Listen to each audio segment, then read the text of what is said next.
မင်္ဂလာပါဒီနေ့ကျမတို့အထူးတူလေးလာဆွေးနွေးသွားခြင်းတဲ့အကြောင်းအရာကတော့လေ data science နေပဲမှာပေါ့မကြာခဏကြုံနေရတဲ့ကိုရေးကိုတာအချက်လက်လုံခြုံမှုနဲ့ကျင့်ဝတ်ဆိုင်ရာစိန်ခေါ်မှုတွေအကြောင်းပဲဖြစ်ပါတယ်ဟုတ်ကဲ့ဒီအတွက်ရရှိထားတဲ့သတင်းချက်လက်တွေသူဒေသနာတွေထဲကနေအရေးကြီးဆုံးအချက်တွေကိုစွာထုတ်ပြီးလို့အသေးစိတ်လေးလာကြည့်အောင်ပေါ့နော်ပထမဆုံးအနေနဲ့လေဒီအဓိကအသုံးနှုန်းတစ်ခုကို data privacy နဲ့ data ethics အဲ့ဒါတွေကဘာကိုဆိုလို့လဲဆိုတာအရင်အကြမ်းဖျင်းလေးကြည့်အောင်ကိုရေးကိုတာလုံခြုံမှုdata privacy ဆိုတာကလူတဦးချင်းစီအချက်လက်တွေပေါ့လေအဲ့ဒါတွေကိုဘလို့စုတယ်ဘလို့သုံးတယ်ဘသူကိုမျှဝေလဲဘလို့ကာကွယ်ထားလဲအဲ့ဒါတွေနဲ့ပတ်သက်တဲ့စီးမြင်တွေလူတွေရဲ့အခွင့်အရေးတွေကိုဆိုလိုတာပါပဲဟုတ်ပါတယ် data ethics ဆိုတာကတော့အဲ့ဒီအချက်လက်တွေကိုကင်တွဲတဲ့အခါမှာပေါ့မှန်မှန်ကန်ကန်နဲ့တာဝန်တည်တည်လှုပ်ဆောင်ဖို့လမ်းညွှန်ပေးတဲ့ကိုကျင့်တရားဆိုင်ရာမူတွေစံနှုန်းတွေပေါ့လေဥပမာတာဝန်ယူမှုရှိရမယ်ပွင့်လင်းမြင်သားရမယ်လူတွေကိုလေးစားရမယ်အဲ့ဒီလိုအခြေခံမူတွေပါဝင်ပါတယ်ဒါကစားထဲမှာရှိုံမို့ပဲတကယ်လက်တွေ့ကြကြလိုက်နာဖို့အရင်အရေးကြီးပါတယ်အေးဟုတ်ကဲ့ data science မှာဒါတွေကဘာလို့ဒီလောက်တောင်အရေးကြီးနေရတာလဲအထူးသဖြင့်အခုနောက်ပိုင်းမှာပေါ့ကျမတို့ကင်တွယ်နေရတဲ့ data ပမာဏကအရင်ကထက်အများကြီးပိုများလာတယ်ပြီးတော့အချက်လက်တွေကလည်းပို့ပြီးတော့ကိုရေးကိုတာဆန်လာတယ်လေနာမည်တို့ကျမအေးအချက်လက်တို့အင်တာနက်သုံးခဲ့အလေးအချားတို့လိုမျိုးပေါ့အတိအကျပါပဲ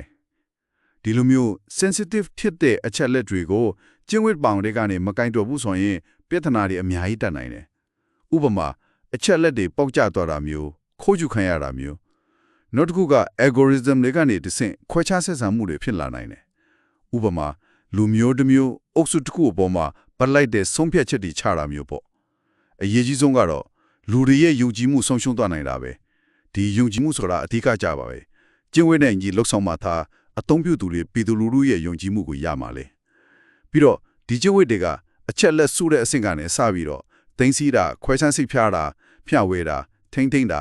နောက်ဆုံးဖြစ်စီတဲ့အဆင့်ဒီအကုန်လုံးနဲ့သက်ဆိုင်ပါတယ်ဟုတ်ပါပြီဆိုတော့ဒါတွေက theory တက်တော့မဟုတ်ဘူးပေါ့နော်တကယ်လက်တွေ့မှာဖြစ်ခဲ့တဲ့ကိစ္စတွေနဲ့ချိတ်ဆက်ကြည့်ရင်ပိုရှင်းတော့မယ်ထင်တယ်ပထမဆုံးClearview AI ကိစ္စလေးပြောပြပါဦးအဲ့ဒါဘာဖြစ်ခဲ့တာလဲ Clearview AI အတော်လေးကြရိုက်သွားတဲ့ကိစ္စတစ်ခုပေါ့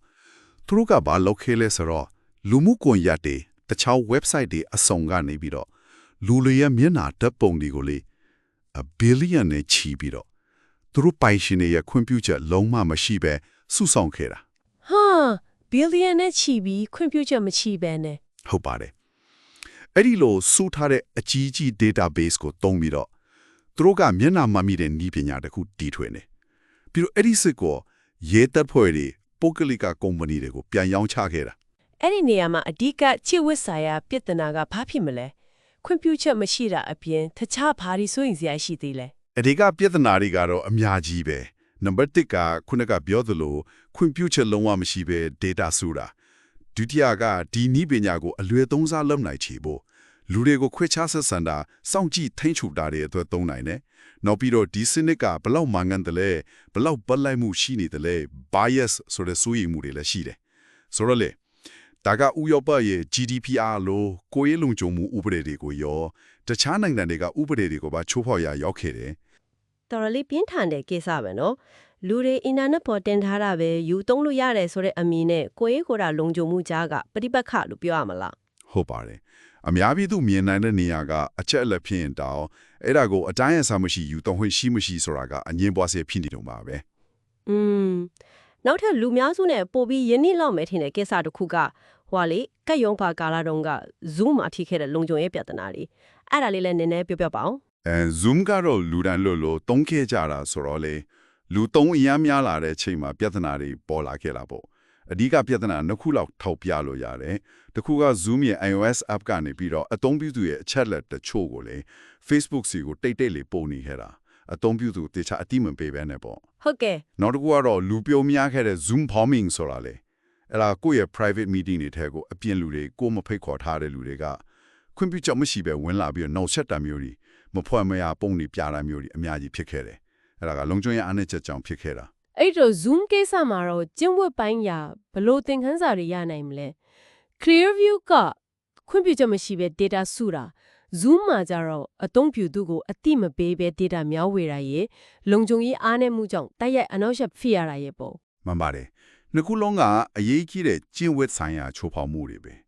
Zoom ကိစ္စမှာပို့ပြီးထင်ရှားတာကတော့ပွင့်လင်းမြင်သာမှုမရှိတာ Facebook ကို data ပေးတဲ့ကိစ္စနဲ့အသုံးပြုသူရဲ့လုံခြုံရေးကိုတေချာကာကွယ်မပေးနိုင်တာ Zoom ပေါ်မှာပေါ့ဒီထင်ရက်တွေနဲ့မြင်သာတာကကုမ္ပဏီတွေအနေနဲ့သူတို့ရဲ့ပစ္စည်းတွေဝန်ဆောင်မှုတွေကိုစပြီးဒီဇိုင်းဆွဲတဲ့အဆင့်ကတည်းကကိုယ့်ရဲ့ကိုယ်တာလုံခြုံမှုနဲ့ကျင့်ဝတ်တွေကိုထိတ်သွင်းစဉ်းစားဖို့ဘလောက်အရေးကြီးလဲဆိုတာပဲအဲ့လာကို privacy by design လို့ခေါ်ကြတယ်လေ ဟုတ်ကဲ့ဒါကြောင့်မို့လို့ data science နယ်ပယ်မှာဒီကိုရေးကိုယ်တာလုံခြုံမှုနဲ့အချင်းဝတ်တွေကိုလေးစားလိုက်နာတယ်ဆိုတာကဥပဒေရလောက်ကိုလုံရမယ်ဆိုတာထက်ပို့ပြီးတော့အဓိပ္ပာယ်ရှိနေတယ်လို့ဆိုရမှာပေါ့နော်။ဤပညာကိုတာဝန်သိစွာသုံးစွဲဖို့ပြီးတော့အရေးကြီးဆုံးကအသုံးပြုသူတွေလူအဖွဲ့အစည်းတစ်ခုလုံးရဲ့အယုံကြည်မှုကိုတိစောက်ဖို့အတွက်ဒါကအခြေခံကြားဆုံးအချက်ပဲဖြစ်နေပါတယ် ဟုတ်ပါတယ်အဆုံးမတက်ခင်မှာလေစဉ်းစားစရာလေးတစ်ခုထပ်ဖြစ်ရင်တည်တယ်အခုခေတ်မှာဒီလိုစုထားတဲ့အချက်လက်တွေပေါ်မူတည်ပြီးတော့အစွမ်းထက်တဲ့ algorithm တွေကလူတွေရဲ့အနာဂတ်ကိုတောင်ပုံဖော်နိုင်စွမ်းရှိလာပြီဥပမာဆိုရင်အလုတ်ခန္ဓာချင်းငွေ့တီးပြူတာကျမကြီးစောင့်ရှောက်မှုရွေးချယ်တာတွေမှာဒီ algorithm တွေရဲ့ဆုံးဖြတ်ချက်တွေကအရေးပါလာတယ်ဆိုတော့စဉ်းစားရမှာကအချက်လက်တွေကိုဘယ်လိုစုတယ်လဲဆိုတာတော့လည်းမဟုတ်တော့ဘူးအဲ့ဒီစုထားတဲ့အချက်လက်တွေကိုသုံးပြီးတော့လူတွေရဲ့ဘဝကိုတိုက်ရိုက်တက်ရောက်စေနိုင်တဲ့ဆုံးဖြတ်ချက်တွေခံမှန်းချက်တွေကိုဘယ်လိုလုပ်နေတာလဲအဲ့ဒီလုပ်ငန်းစဉ်မှာတော့ဘယ်လောက်အထိပွင့်လင်းမြင်သာမှုရှိတဲ့လဲဘယ်လောက်တရားမျှတမှုရှိတဲ့လဲဒါကကျွန်တော်တို့ဆက်ပြီးတော့အများကြီးဆွေးနွေးရမယ်အဖြေရှာရမယ်မေးခွန်းကြီးတစ်ခုပါပဲ ဟုတ်ကဲ့ပါတကယ်ကိုအရေးကြီးပြီးဆက်လက်စဉ်းစားရမယ့်အချက်ပါပဲဒီနေ့ဆွေးနွေးပေးခဲ့တဲ့ကျေးဇူးအများကြီးတင်ပါတယ်